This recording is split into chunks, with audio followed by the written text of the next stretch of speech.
Welcome to Something from Nada, the only podcast designed to explore entrepreneurial stories of determination, focusing on first-generation immigrants and underserved leaders.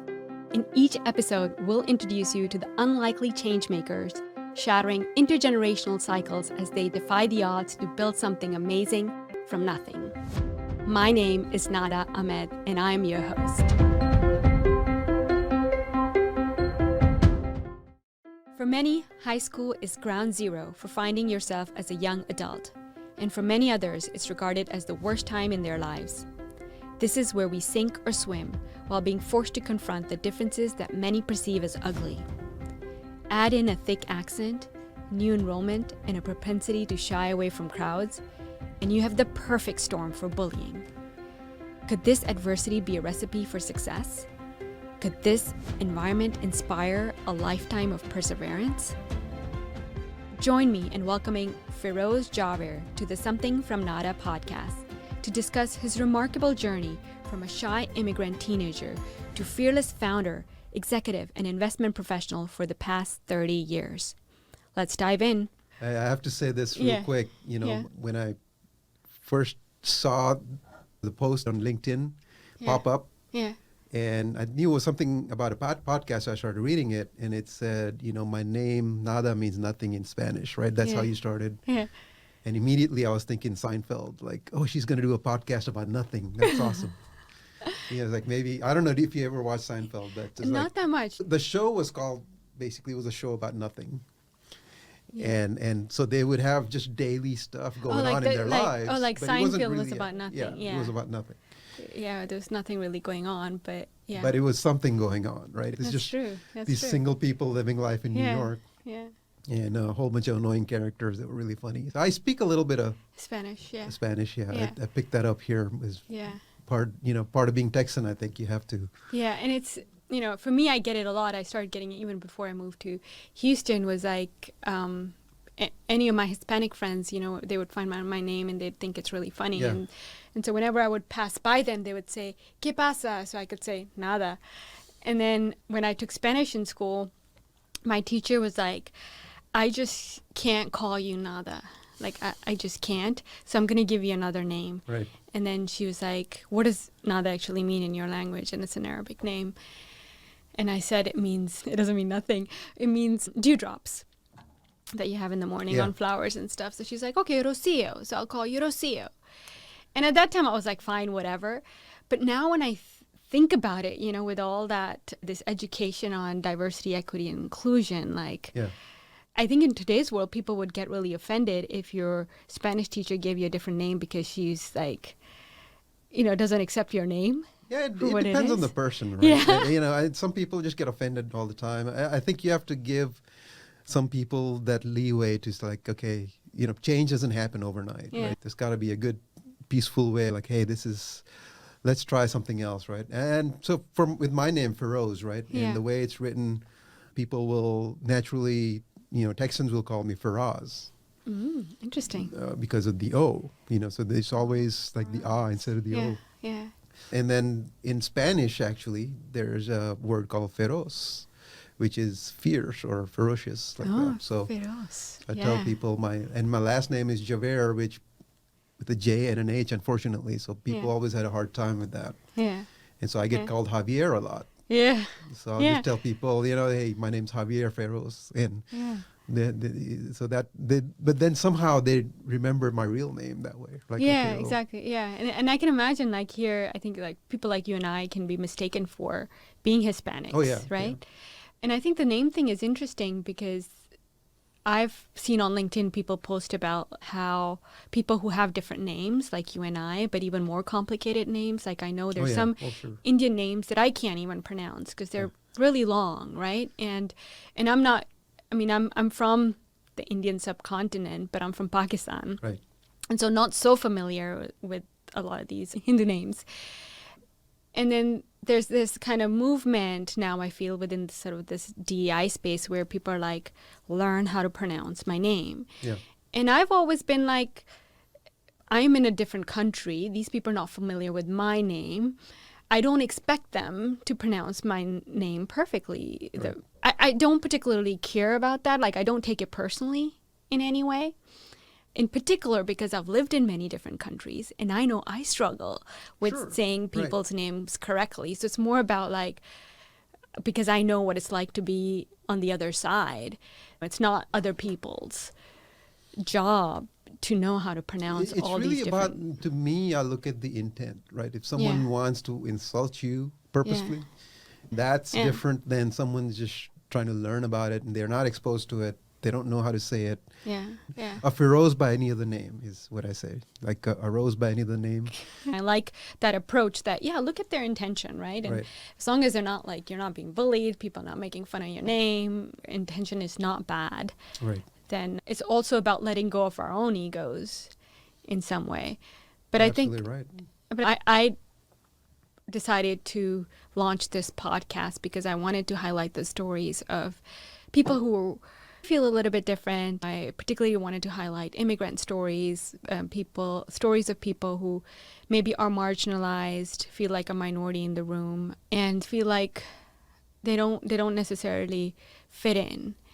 And the topic that we just got started on was like, how do you also give other people the benefit of doubt? And being an outsider, how do you not constantly feel like you're being victimized, that you're a victim in a situation or things, or like telling yourself the story that there's like a conspiracy against you? Well, it really comes down to the individuals and how they handle it, I think, right? I was brought here by my parents. I was a teenager, right? And imagine being at that point where you're physically changing. It's early teen years.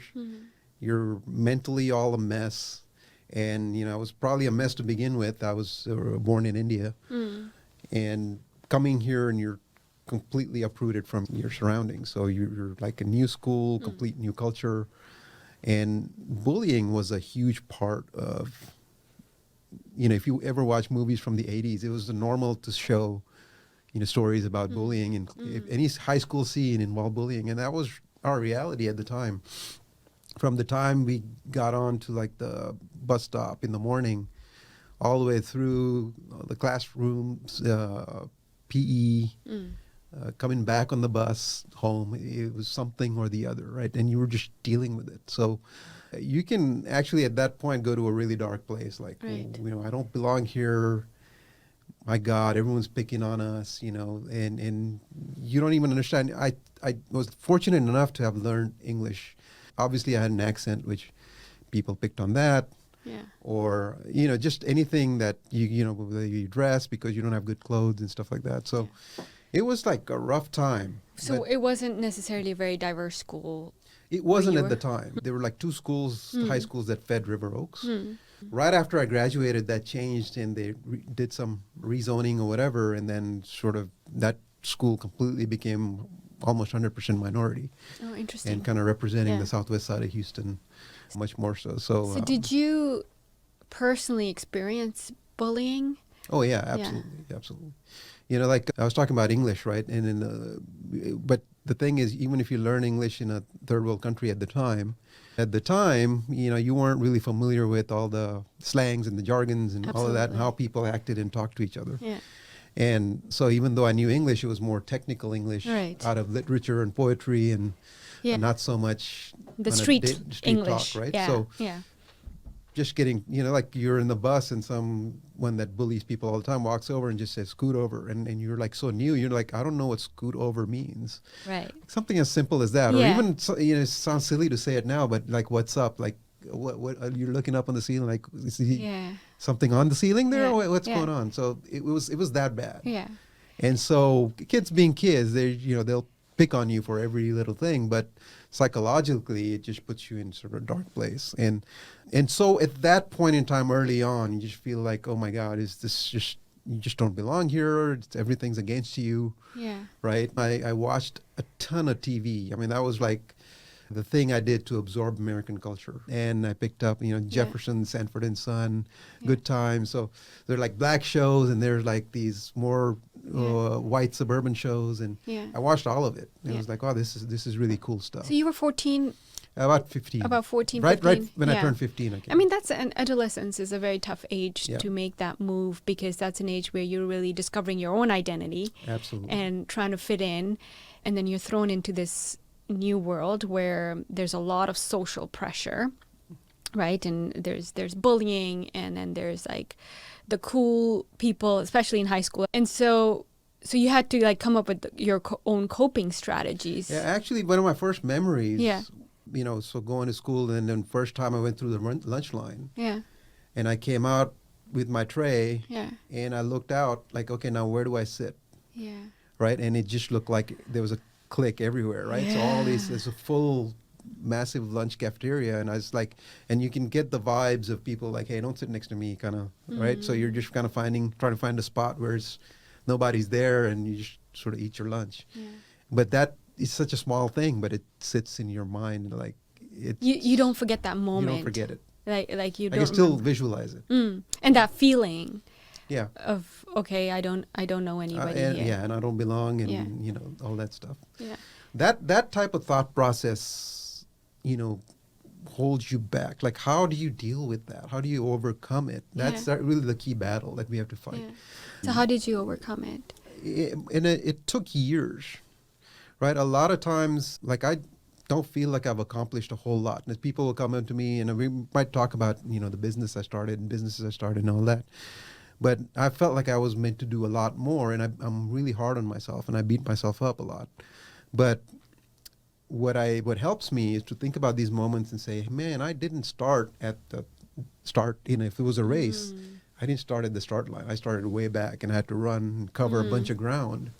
So of course it took me a while. And so, to your question, how did you do it? It took years of just going up there and just banging myself against the wall, right? And just trying to get over the hurdles and not become overcome by them. Yeah. Just so keep in high school it was probably just burying your head in the books and just studying and saying like, okay, I'm going to study hard, go to college, make something of myself. Right. There were options around. I had older brothers, and they were working really night and day, multiple shifts, trying to help sort of our family stay afloat. So I could have gone the retail route or worked at a laundromat or something like that, not gone to college.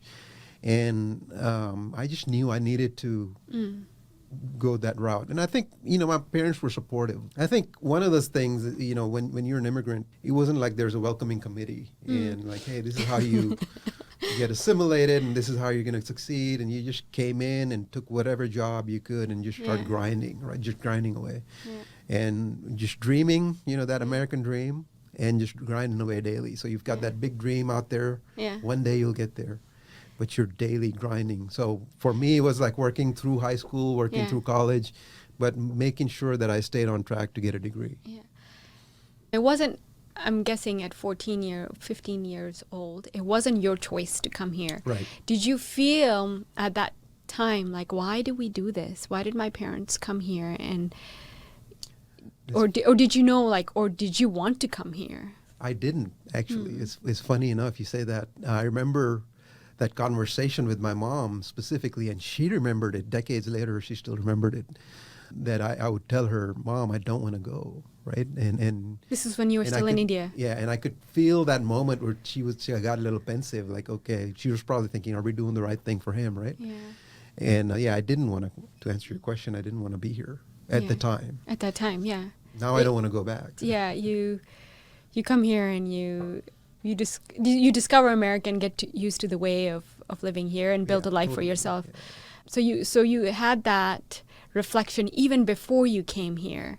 Yeah, I didn't want to be here, but as time went on, and I've lived in Houston. I've traveled a lot to work and just whatnot, but I just felt comfortable in Houston. Just the way of life, just it just grew on me. Houston's one of those things. There's some people I've talked to, they just hate it. Yeah. And then a lot of people will move here and hate it at first. But as time goes on, they find it. They find like what it is. It just looks like concrete and heat at first. Yeah. I think I love the diversity in Houston. You can find your type of people to hang out with. It's a big enough city. And the food. And it's a booming economy. The food is good. It's a booming economy, so you always are able to find work most of the time. Right. But so when you were young, did you have a dream of what you wanted to be when you grow up? Any desires, any ambition? You ended up taking a very traditional route of studying computer science, which is what I feel like almost everyone from India does.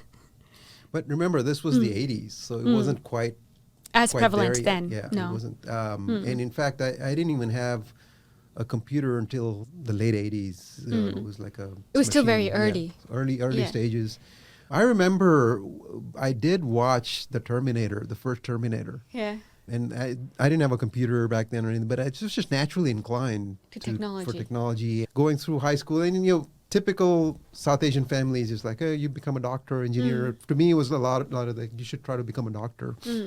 And I think I had the skills to become one. I just had too much empathy. Like I could feel someone's pain too much, and I was not good at seeing blood and people in pain, and I can't live like that all day long every day. Yeah, but you realized that early. You didn't end up. I did explore. My dad actually somehow, one of his customers was a big professor at HBU, so I got an appointment with him, and he kind of gave him some counseling on psychology and psychiatry. Yeah. And I went into his office, and there were like wall-to-wall books, like huge bookshelves. Yeah. He talked about how much time and effort, and I was like, man, my family doesn't have the wherewithal to kind of keep, like, it's going to take years to become a psychiatrist. So I was like, I'll just stick to technology, right? Yeah. Still, I went in as undecided. I went to University of Houston, went in undecided, and I was really struggling in the beginning, trying to find it. And then finally, I wasn't aware of the MIS program in the business school that connected business and information systems, right? And that just clicked. Then it started my foray into IT, an IT career. Yeah. And then you worked for a few years before you had your first business venture. Right. It took a moment getting there. So, you were asking earlier about how did you overcome it, right? And it took years and maybe over a decade. So I was still struggling with all that. I knew, like, just going in front of a classroom and talking. And going back to high school, there were a lot of things that shattered my confidence. I wasn't really self-confident to begin with. I was really shy, painfully shy. And so if you made fun of me, I'd just kind of go into, hiding. Emotionally, I just don't want to just not be seen. Yeah. And so one of the memories I have is like just presenting in class and in high school, and someone's like, making you repeat things that they find funny, as opposed to asking about what you're talking about. Yeah, right? they're making fun of you, basically. Yeah, they are. And again, I don't hold any of that as a grudge. It's like we're all kids at the time. At the time it was normal. But that affected my confidence. So even going into college, I was scared, like, oh my God, people are just going to laugh at me. Like, what am I doing here, right? Yeah. But I felt they were like, we all have two people inside us, if you will. One's the positive, one's the negative, right? And then I call them negative Nelly is one, and positive Polly is the other one. I like that. And then the positive Polly just kept pushing, like, no, just... This is the path to success. You have to do this. You have to do this. Overcome your fear, overcome anxiety, just do it, right?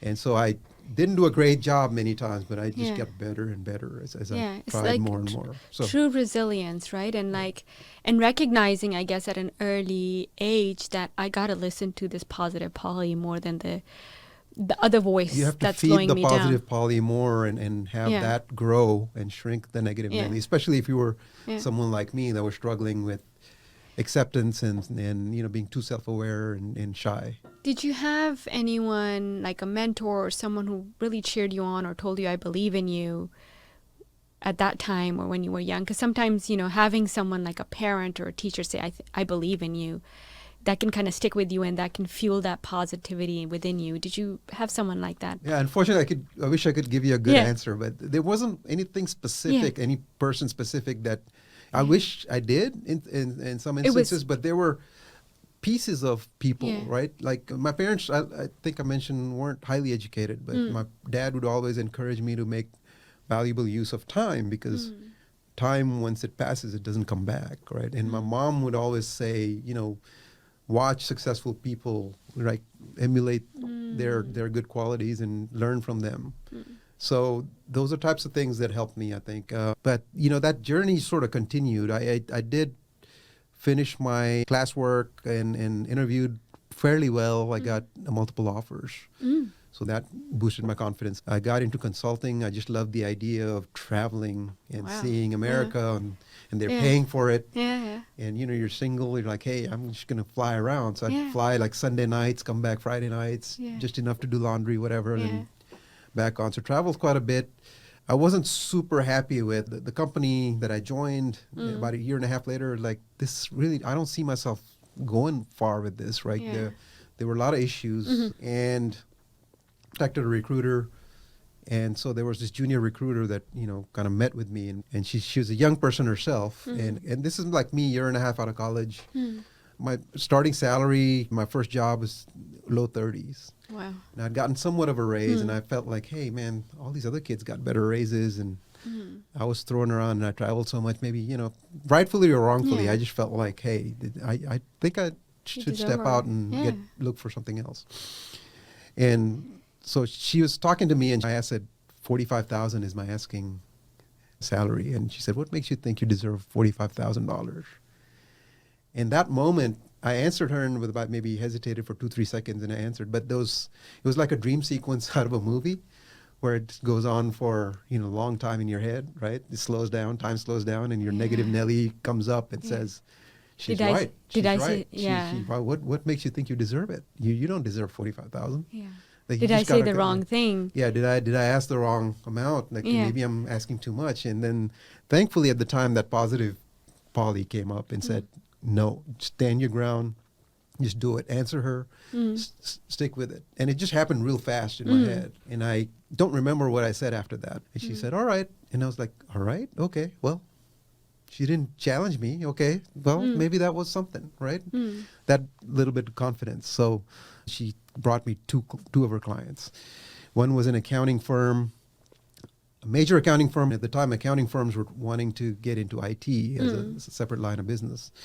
And another was an energy software firm. And so I went and talked to them, and energy software guy, who was a consummate salesperson, sold me on this is great. You're going to grow here. It's going to be amazing.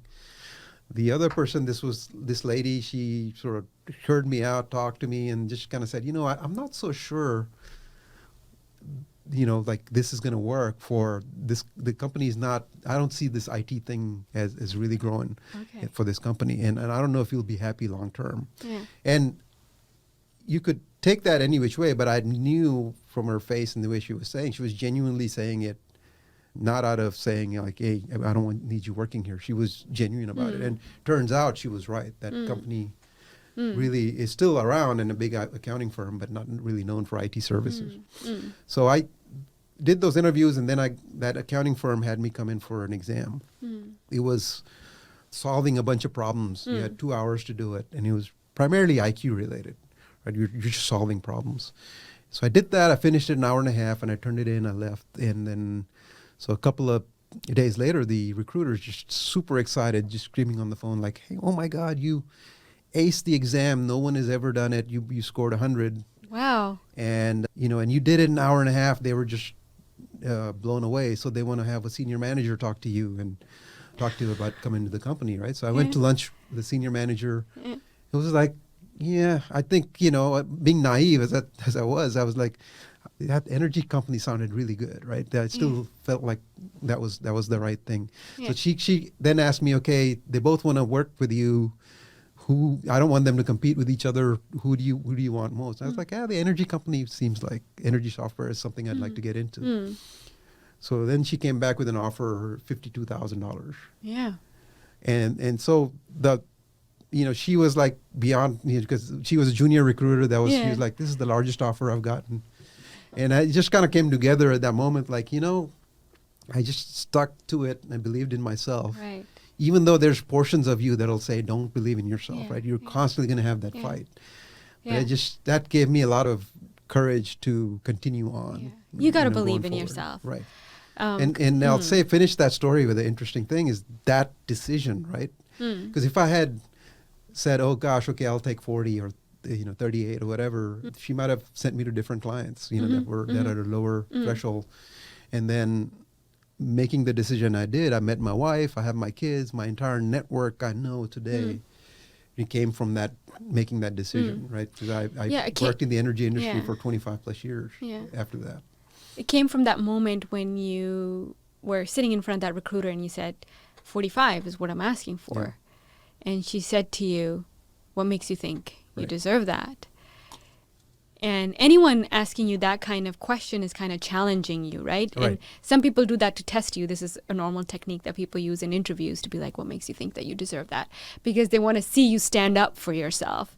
And I didn't know that at the time, right? I was just naive. And of course, I'm not an advocate of such techniques, but those are the moments when you have to, I think because she challenged you and because you doubted yourself, that your positive Polly kind of went into extra gear and said, no, we're gonna ask for this. Right.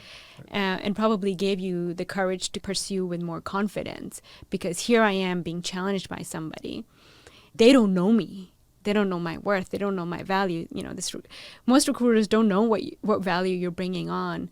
And that's what I tell a lot of young people looking for jobs, that you have to sell yourself. You have to talk about your skills, and you might send people your resume. Most people are not going to read it in detail. And even if they've read it, they'll forget about it, right? Yep. So at the end of the day, it's really about your own belief in yourself and then standing your ground the way that you did. Yeah, I mean, that opened a brand new chapter, right? Just sort of going back to what we were saying, like, how did you overcome it? That was one of those aha moments after years of sort of grinding and struggling and pushing and pulling and just trying to figure out where you fit and do you belong. That was sort of the one moment where I felt, okay, I've gotten over the hump. It gave you a boost. It gave me a boost to that you need. I'm still an introvert, but I still struggled with, let's say, in a room full of strangers. Yeah. And just, some people, I just adored people who could just walk up to strangers and say, hey, I'm so-and-so, and how you doing? And I couldn't do it. I was just always like, oh my God. So there's that piece never quite went away. I just had to make it smaller and smaller and smaller and keep putting myself in situations where I just do more things that I was uncomfortable with if those things meant that I would progress in my career. Right, yeah. And I've heard this from a lot of people who are introverts, right? Because they say our world is made for extroverts. There's a book called Quiet that talks about that, how the power of the introverts, really. And I think, Barack Obama also talked about how he was an introvert. People sometimes view people in positions of power as extroverts. And he's such a charming personality. He's such an eloquent speaker. But many leaders that we see actually are introverts. And I think what you're talking about is like giving hope to people who do get anxious in social situations, but are able to overcome that and still make the impact that they want to make in the world and achieve their audacious goals that they've set for themselves.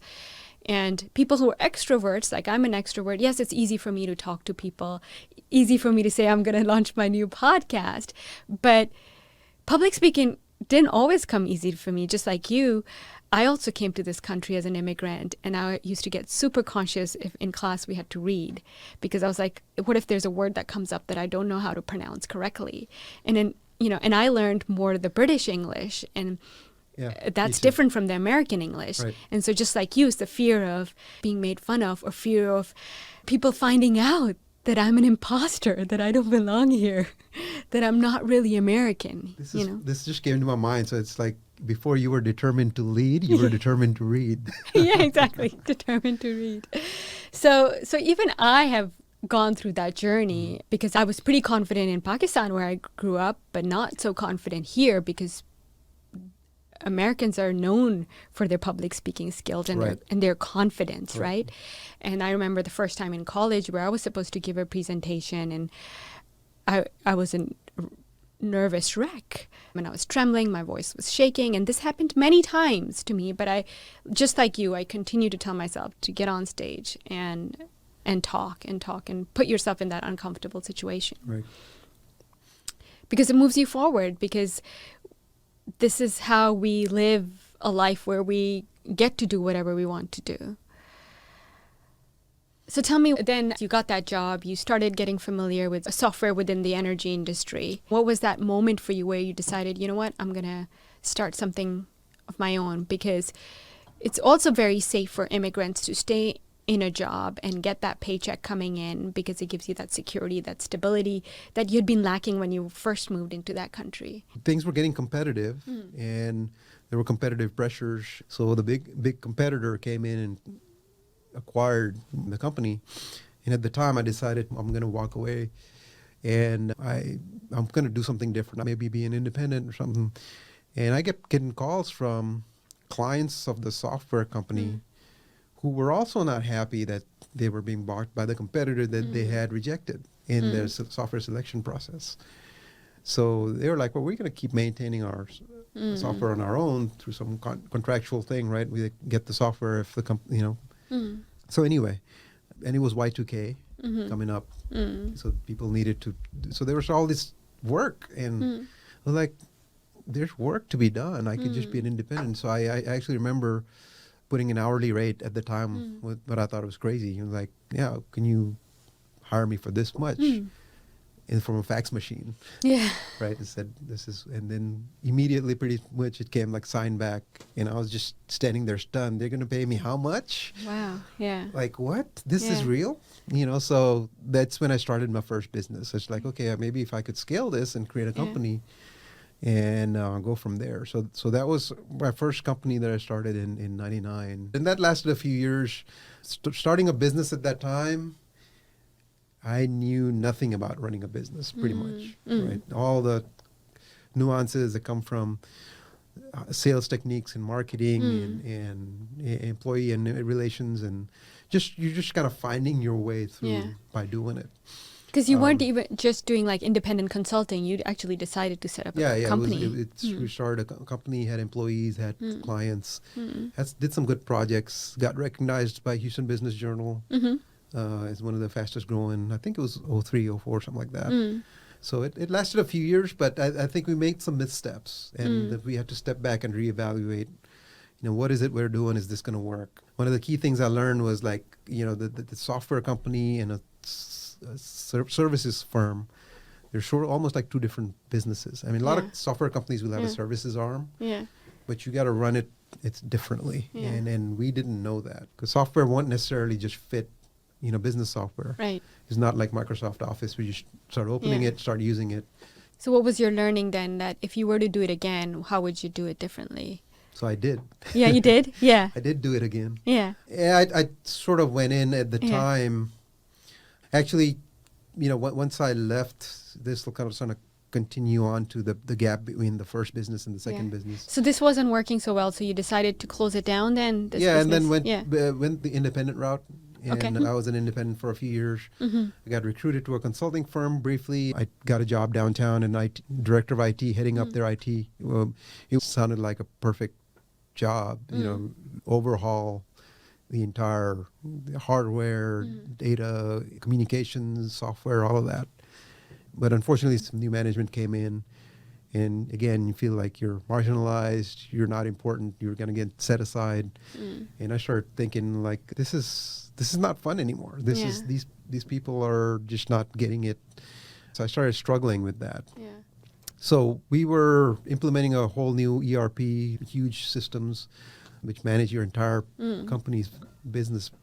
I realized that the software that they ended up selecting had been around for a while, but it had been overhauled completely. And it was like, wow, this is going to sell. This is going to work. I picked it up real quickly, and then we realized, like, this software has some issues that'll get worked out, but the biggest issue I see is the services to support this aren't there. So if they start selling this, there's not going to be enough services to go around. So being unhappy where I was, and I was getting sort of pigeonholed and marginalized, and it's like, why not leave now and do this, right? And I started thinking about that, talking to the guys. Yeah. And again, pivotal moment. It was like 12 years ago, right? 12 years ago, started the second company consulting in the same space, but with different software. Yeah. And this time the difference was, learning from all of those little things that I didn't know about in terms of relationship building and maintaining that and marketing. And people said, well, why don't you guys have enough knowledge to build a software product and just go do it. And it was like, no, I think that's what I felt. There's been new companies since then, but at the time I felt it's saturated enough, right? I think there's more of a need around consulting. Yeah. So instead of trying to do both, we're just going to stay with consulting, and we're going to do that. Yeah. So we did that, and that was... Yeah. That was Adam Solutions. That was Adam Solutions. Yeah. No, I think you're right. And what you're saying is sometimes people say, oh, dream bigger, and you could have this big audacious goals of building a new software, but you were smart enough to identify there's a real need here for these services. Right. And we can actually address that and build something sustainable. And you focused on that, and you did that. Right. And then also, I wanted to maybe go back to also that moment when you were working for this company, and you said, and many people feel this when they're working for a company, that you either get sidelined, your opinions are not being valued, people stop listening to you. And I wonder if a lot of that is, now you had a taste of what entrepreneurship was like with your previous company, where you're the boss, you get to decide, you actually get to execute and implement. And then you're back in this environment where, in a way, your freedom is taken away. Did you feel that? Like, did you feel... I'm also trying to understand, what makes an entrepreneur, what kind of people have sort of that in their blood. And I think freedom is an important value for people who have entrepreneurship in their blood. You're right. Ultimately, I've thought about this a lot over the years, not just leading up to this conversation, but why be an entrepreneur? What makes you want to be an entrepreneur? And a lot of it, some of it goes back to, it's nature nurture. Some of it is just your nature, right? Other things, we were always struggling when I was a kid financially. And so just witnessing some of the things I witnessed, I was like, and just remember that feeling of, we're not meant for this. We're meant for something better. And come, where did you get hell that or high from? water. Yeah, I don't know. And that's where I think some of it was nature. Nature. Yeah, it just was, it wasn't, we were struggling because of what my parents had been through in life. But before that, my grandfather was a very successful entrepreneur. He was. But, my parents, they married against their will, so they were sort of outcast, right? It's not that I even knew that story so much as a child. Yeah. I just felt like, no, this is not right. This is not meant for us. So that was always at the very base of what I wanted to do. I don't necessarily have a problem with working under leadership and, following more strategic direction. But it was when you just absolutely know. It's the confidence you also get. You're just heading the wrong direction, wasting time, wasting money. Yeah. Going back to what I said about time and being so valuable, right? Do I want to spend my time just dealing with this nonsense day in and day out? Those days are never going to come back. Yeah. What do I want to do with my time? Right. Do I want to experience this? So what happened was we, didn't even have a client lined up. So I just kind of got out. I was like, I'm done. Yeah. So a lot of times we're held back because we have that fear. Yes. Like if I leave this job, what am I going to do, right? What if it doesn't work out? What if it doesn't work out? So it was great to have a supportive spouse who said, we'll make it work, right, somehow. I'll work. Yeah. Was she working? She worked too, so we did that. Didn't have a ton of savings, but I had some options that I was able to cash out from that company I was working at. So that gave me a little bit of money to bootstrap this company. Right, because you had 2 young kids at this point. Right. And I think that moment was, I looked forward. I basically have this thing in my mind of future Firoz looking back. And the future Firoz, like, what would he think of this moment? Like, should I go to safety, go for a CIO job somewhere or director job somewhere? Or should I, pursue this? I see the opportunity. I know it's going to grow. Yeah. And what would I think about this, when I'm 50, for example? Yeah. That's such a great strategy to use, actually, for a lot of people who are kind of wondering what decision they should make. I often also tell that to people. What would the future you, the wiser you who's experienced everything, right? Because one of the things I didn't want, and I realize now I'm more getting closer to kind of midlife, is that I don't want to have any regrets when I'm in my deathbed. You took the thought out of my mind right there, same thought, yeah. Like, are you going to regret that you went the safe path? Or are you going to, be proud of, even if it doesn't work out, that you took the risk? Right. And then you can live your life knowing I tried. And that's exactly what I thought, at the time was like, at 50, am I going to be thinking, well, at least I gave it a shot and it didn't work out. Or I took the safe route, I had this dream and I didn't pursue it. Yeah. Right? So I think you're absolutely right. Having regrets about things you want to do, but not doing it because you're afraid. You're afraid of what could be if things don't work out. Yeah. Right? So in some way, it's like courage, but at the same time, it's fear of not having regrets in the future. Right? Yeah, I guess. So that fear is stronger than the fear of making that risky move today. The fear of regret. The fear of regret, yeah. I mean, and I think that's also maybe a personality thing, right? Because for me, I have always lived my life a little bit like that, where I'm more putting myself in the future and saying I don't want to have any regrets in the future. Because I don't want to say, I wish I had done this. I wish I had tried this. I want to live my life to the fullest, and any ambitions and desires I have, I want to say, well, I tried it. It didn't work out. And then maybe the next time you do it, maybe you try something less riskier. Yeah, and the mindset is important, right? Yeah. I've successfully exited from my consulting firm, and people might say, "Oh, you're successful," but my life is littered with what some would call failures or undesired outcomes. Right? You start off thinking something, but it's what you do with that. If you learn from it, and even from successes, if you think you were successful in landing a client, someone was watching you competing for that and saying, wow, how did they win? We got to get them next time. And if you're not improving all the time, they're going to come get you, right? Next time they're going to be on top. So you have to have that mindset of, okay, this didn't work out. What went wrong? Or this did work, but what could we have done better? Right. And I think instead of letting failure beat you up or just saying, oh, that's enough. I mean, there's obviously some boundaries you have to understand. Like some people are just, I'm doing this no matter what, and they're not learning. If you do the same thing, you're getting the same results. Yeah. So that's different. And then other people are just paralyzed by fear and risk and like, oh my God, I'm never going to, it's too much. I'm scared. So somewhere along that, you have to have that balance of, I'm going to manage my risk. I'm going to understand it. I'm going to be aware of it.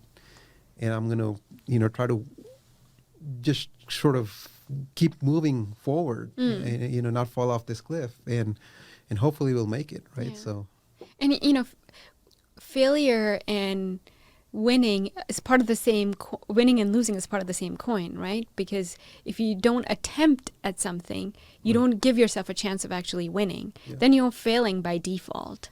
So it's about taking that risk, going for it, and being bolder.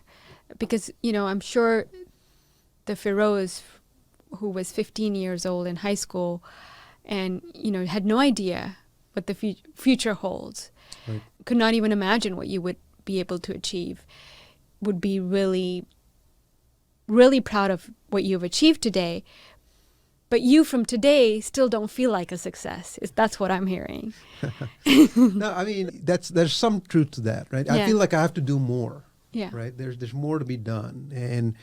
And that's why, that's one of the key reasons, so fast forward some of Adam's solutions, right?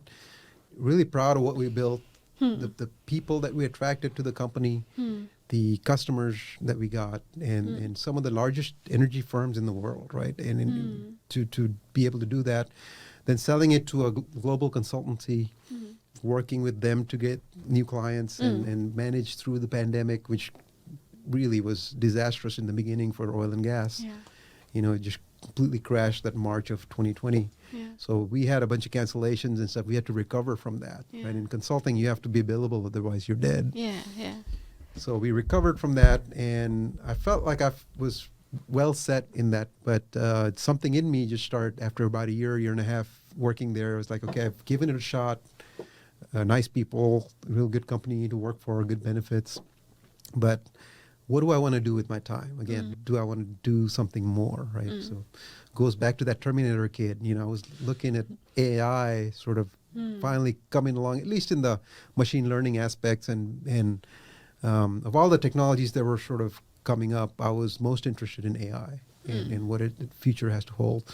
So how do I get involved, right? And that's why I said, another pivotal point, make a decision right now. I think I need to, because the job I had just consumed me from morning till night. Right? There was just constantly things to worry about or do. And I really couldn't give full focus to something different, new, that was a lot different from all the energy software and the clients and all the issues you're having with competition and employees and just day-to-day operational stuff. And I wanted to do a little bit something more strategic. So I left, and like you, I found the Columbia program right before leaving. Actually, I was thinking about joining. But you exited. You sold your company. I had sold it in 2019, right? And so I was part of this. So you were working as a partner. I was a partner at the new company, leading up that trading risk management practice for about 2.5 years or something like something like that. So you reached another. I feel like every decade there's like a moment where you're like, okay, what next? What's this next decade for me now? That probably is true, right? Because I actually read this, that actually they've done some research, and those points when you're like 29, 39, 49, 59. That's interesting. Yeah, a lot of people actually make some pretty drastic moves. Either they do something they never thought they would do, or they leave their job, or they leave their wives, or, because unconsciously, that milestone means a lot to us, and we start thinking, what do we want to do next? So should we schedule our next podcast next in 8 years? In like 10 years. But okay, so tell me, so that moment, I think it's very interesting. Now you had built your company, you sold it, you were a partner, and then you're like, okay, do I want to stay here? But you still had this urge inside that I'm meant to do more. I want to do more. I want to make a bigger impact. And now you know so much more. And that's what we also don't realize, right? The 20-year-old you does not know what you know now. My gosh, no. Right? And so there's no way that you can make the decisions that you can make now. And with the confidence of knowing I built this company, I was able to sell it successfully. And it gives you even more courage to say, okay, if I was to think even bigger. And that's why they say actually the best entrepreneurs are people in their 40s and their 50s, because they come with this experience and confidence and wisdom. Even though we glamorize the entrepreneurs who are in their 20s. Well, entrepreneurship was not easy. So there were times running Atom Solutions, grinding it out 7 days a week, literally. Just at the beginning, I was working in the business. Then you have to work on the business. That was some of the things I had learned. Like, hey, you got to grow the business. You can't just be this billable consultant. Right. I do remember back in 2015, the oil market started to crash. It goes through waves. And one of the first things companies will do is they'll cut costs and projects. Right. So it's like, table it. We're going to not spend that money anymore. Right. So 2016 was a difficult year for us, and for a huge chunk of time I had to go without salary. Oh, wow. I had employees that went on sabbatical to help out if they couldn't be billable, but I stuck to my core group. I was like, I know I have a great group of people. We have a good business. We just have to get through this. So in that time, just getting out there and marketing our company and talking about services and meeting people and buying lunches and stuff you could barely afford, but I believed in it enough logically thinking, it wasn't just emotional. It was like, I think this is just going to come back. And it did. It just comes back to how long does this last, and can we outlast it? So in 2017, I remember, and I don't know if you've done sales, but sales is incredibly difficult.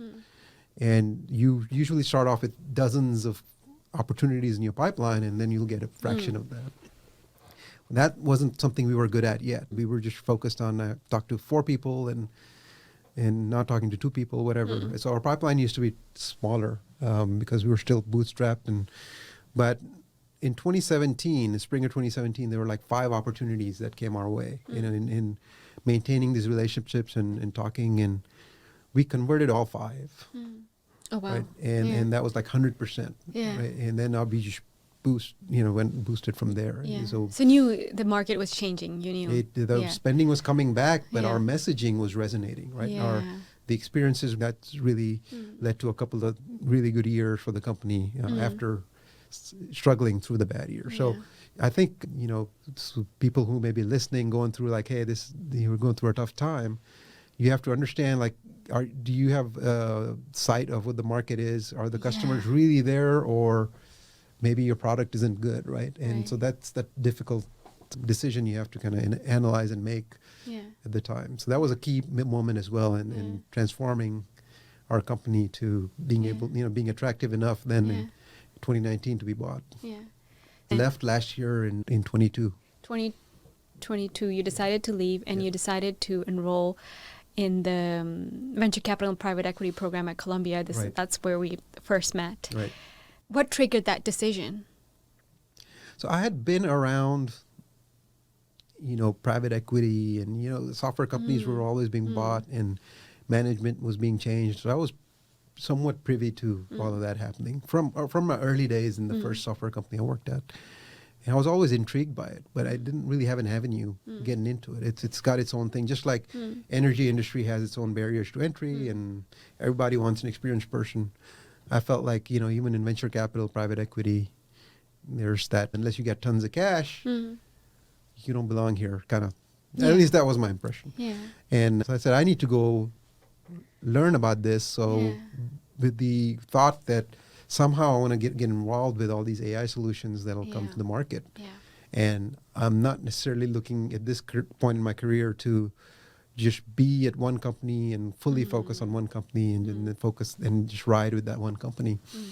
I want to sort of spread it out a little bit and find a way to work with multiple firms. Yeah. Create more impact that way. Hopefully more impact and follow multiple journeys. And then some of them will not make it. Most of them may not make it, but some of them hopefully will. And so you get to experience the full journey from start to finish. So the avenue I thought to do that was through this, program to just get started.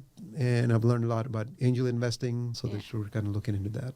A little plug in here for the Columbia program. Yeah, So they should sponsor us. I was a little, they should. I was a little skeptical at first. I was like, hey, is this just a money grab? Mingle and socialize both virtually as well as, in person. In person. There was a class in person that I took at the business school, and that was amazing as well. Yeah, I almost feel like now a lot of universities have these very niche programs, and instead of going and doing an MBA, which is quite generic, and it makes sense to do that early in your career, but as you figure out what are the areas that you want to focus on, it's nice to have programs that you can take and be like, okay, let me learn more about this industry, private equity. How do they actually work? Venture capital, learn the lingo. And this is then what you and I did, right? And then we just started interacting with that community within the cities that we were in. In Houston, I was in Norway at that time. And then start actually getting your hands dirty and start doing some angel investing. And through that, we get to know so much, right? When you hear all these pitches and you get to know what are the new technologies, the cutting edge solutions that people are thinking about. And the more you get involved in those ecosystems, the better then you're able to help ideas that you actually decide to invest in, because you get this broad exposure to different ideas. So, so what's been the journey like for you? So historically, I always felt like money like the big money was New York, San Francisco, primarily, especially when it came to tech. And most of America was just, you had your companies, you had your jobs, and you had your businesses. Investment wasn't that big a thing in most of America. I mean, there's angel investing, there's some firms. Houston was always big with energy, midstream assets, and so on. So there was big money there, but not for tech. No. And I see that that's changing. This is the time that I think that's changing. And with ION coming up in Houston, right? It's really exciting. And just, going back to AI, I know one of the things that happened with AI this year with ChatGPT is really took off and became more mainstream. Yes. And that's what anybody could talk about, and it got overhyped. And so now people are angry about AI. And I think there are some concerns for sure. Yeah. One of them being, I guess in corporate America, what we do is every quarter we have results, right, that we have to come out with. And you're going to be rewarded for cutting your costs, increasing your revenue, increasing your customer base, whatever. So AI primarily at this point is being looked at as, hey, how can I cut more costs and cut jobs and just do away with these roles so that we can save that money. And that's unfortunate. And that's something that we have to think through how many people that'll impact. I know right now as we speak, there's like the Hollywood on strike because one of the concerns they have is around AI being utilized instead of background actors, right? So there's those things that we have to work through. But I think the promise of AI is in all the things that we really don't even realize we could use and need. We live with it. Yeah. So if you want to draw a parallel, if someone was brought in from the 1800s and made alive now, they wouldn't know how to function. They wouldn't know anything. Like, how do I exist here? This is crazy.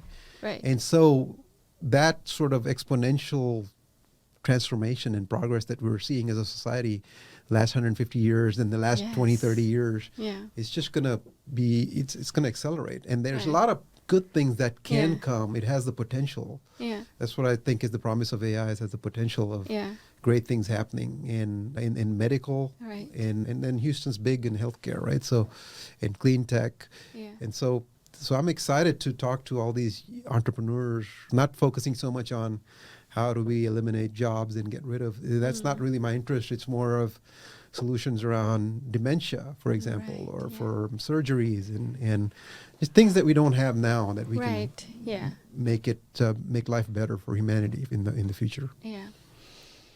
And it's true, and I'm glad that we're talking about AI because everyone's talking about AI. And I feel like ChatGPT came, was it this year or end of last year, and suddenly brought AI more front and center. It's something that we've been talking about for decades, not for decades. I read this book called AI Superpowers. I don't know if you read it. It's by Kai-Fu Lee, AI Superpowers, like China, Silicon Valley, and the New World Order. Yeah.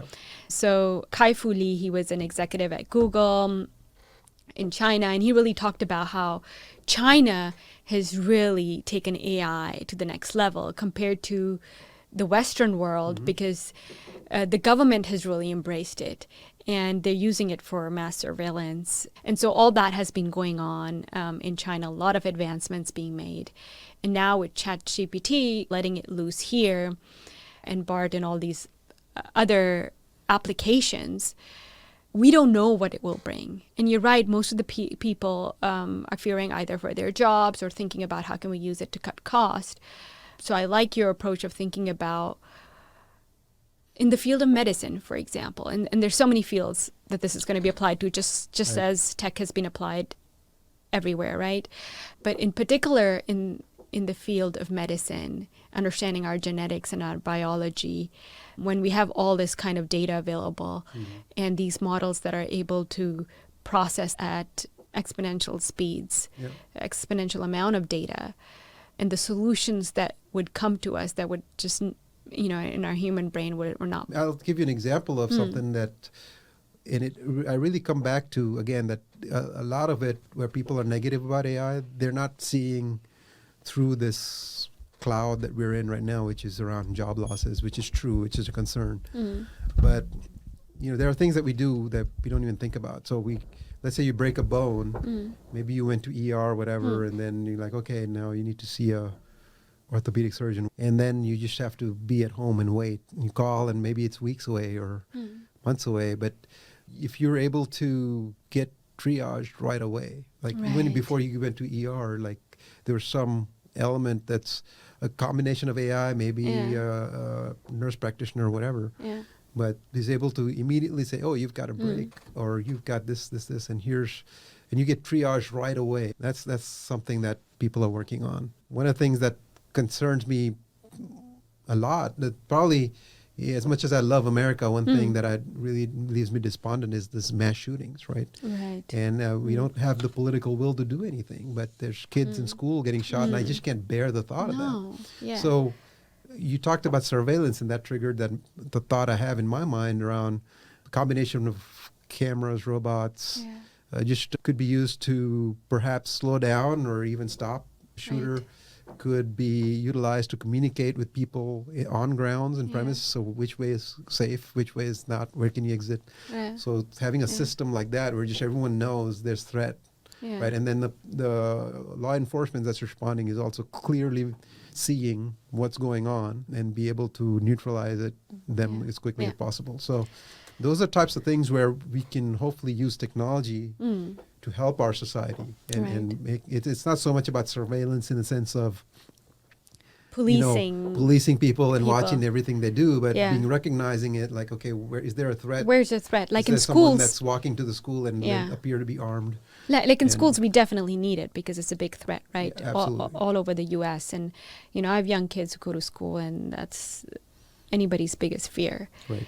So looking at exactly those kind of use cases, and, as many people say, technology is only as bad as the people who use it. So it's really up to us now and make sure that we are using it in the right way. And also, usually the governments and the government institutions are not the one who are the earliest adopters of these kind of technologies. But how can we assist that these solutions make us safer, help us live better, healthier lives? So being very purpose-driven is kind of what I'm hearing from you. And then there's always what plagues humanity, right? No matter what era you're looking at. Yeah. There's always what we know is good, and then the actions that we do are bad, right? And so with the internet, life is transformed globally, and yet there's all kinds of bad things that happen on the internet, but on a daily basis it's being used for good and the advancement of so many things. So as AI becomes more prominent and part of our lives, I think ultimately it'll just come down to that human judgment, right? Of what are you doing? So it's keeping that focus on our morals as a society and saying, hey, these are the right things to do. These aren't really good for humanity. Let's not pursue that. So that's always going to be a struggle for us, I think. Yeah. So I also know, like you mentioned, entrepreneurial life is hard. It's a struggle. You worked a lot. You sacrificed a lot of your social life, probably also sacrificed some of your family life. So going forward for the next decade, an ideal situation, suppose, I see that you want to work more with companies that are working on these purpose-driven AI solutions within the healthcare industry. But how do you want your life to be? Where do you want to be spending your time? I've always felt, people that know me, my friends will rib me all the time in WhatsApp groups and text messages, even on calls. They'll just say, hey, Mr., you're retired. How's retirement life?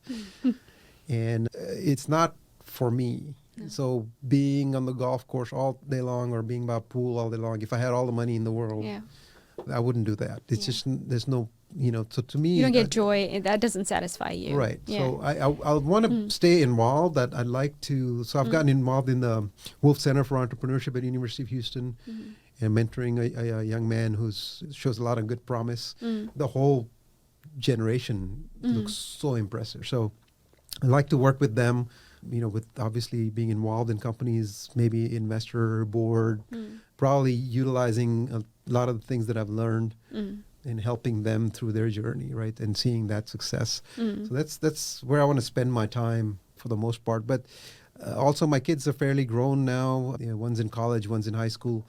So making sure I spend as much time as I can with them. That's key, because once you know how it is, once they get employed and they're just off doing their thing, and then you're just not seeing them as much, right? So I'm pretty close to my kids and family, so I want to keep spending time. So that's what I'd like to do, is continue to see businesses grow, be in Houston or really anywhere, and be a part of that in some small way. It doesn't have to be my own venture anymore. No. And just seeing success stories, right? I'd love to be sitting somewhere and watching maybe your podcast again in the future with someone that's struggling now but then made it, and say, oh, I was involved in their life and then I made a little bit of difference in someone's life, and that's awesome. So it's more about giving back. Yeah, I think so. Yeah. What is something you're most proud of? You've done some great things in life. On a personal level, I'd say I'm really proud that I brought these kids into the world and have them. So definitely proud of them very much. Professionally, I'll say, and this kind of I guess, transforms personal and professional, transcends that, is just overcoming some of those, things that held me back, right? That said, hey, just go in a corner in a room and just sit there and don't say anything. I went for it. You took the risk. And then I would say, then starting a company from scratch, there were people in our own community that, and they mean well. And they'll say, you're in oil and gas. This is a well-established space for certain types of people, and you're not going to succeed there. You're not going to make sales. You need to hire people. Maybe you hire I'm sorry for saying this, but they would say things like hire a female that's good looking, or hire someone that knows the lingo, and because you're not going to succeed. And they kind of meant well, but not really, right? Yeah, no, it's like cheap advice. Overcoming that and saying, no, we can do this, right? And then attracting the people that we did. We had a great core group of employees over the years, and they stuck with it. They believed in the dream as well, and they kind of rolled up their sleeves and went along. And so the accomplishments, being able to attract that group and accomplishing that, it was a big moment of achievement for me, I think. Yeah. And in terms of, you said you have a really strong relationship with your kids. And were you able to maintain that during those years when you were building your company and it was quite intense? Were you able to kind of make time to draw those boundaries and say, I'm going to be home for dinner? I believe so. I believe in a lot of what being in tech allowed me to do was work from home. So that was a key thing that I think that was an advantage of being a tech business. So I think I made it a priority. I always kept that in the back of my mind, that the time that's going is not going to come back. So there were probably times that I second guessed, like, man, I should have been on the road working, trying to make that relationship stronger with that client. Now a competitor came and got it.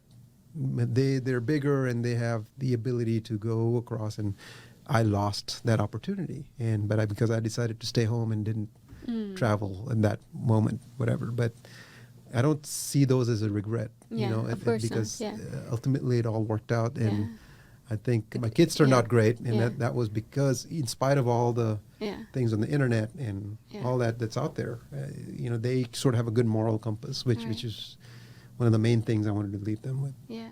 And how was it also like raising kids in a different country than where you grew up, your early years? Did you find that challenging? I feel like some parents can be quite anxious about that. How did you kind of maintain that balance of making sure that they fit in, feel American, but also give them exposure to different culture? Yeah, and sometimes, to be honest, I don't feel like I did a good enough job of exposing them to, like, Indian culture and stuff. But they're getting exposed more and more. But I think because I came here so young and I immersed myself here, to me, in many ways, if I go to India, and all I did was live in Bombay or Mumbai, so I hadn't even seen India, right? So in a lot of ways, that's foreign to you. I'd be a foreigner, right, to them. Absolutely. So, so they kind of grew up more with American.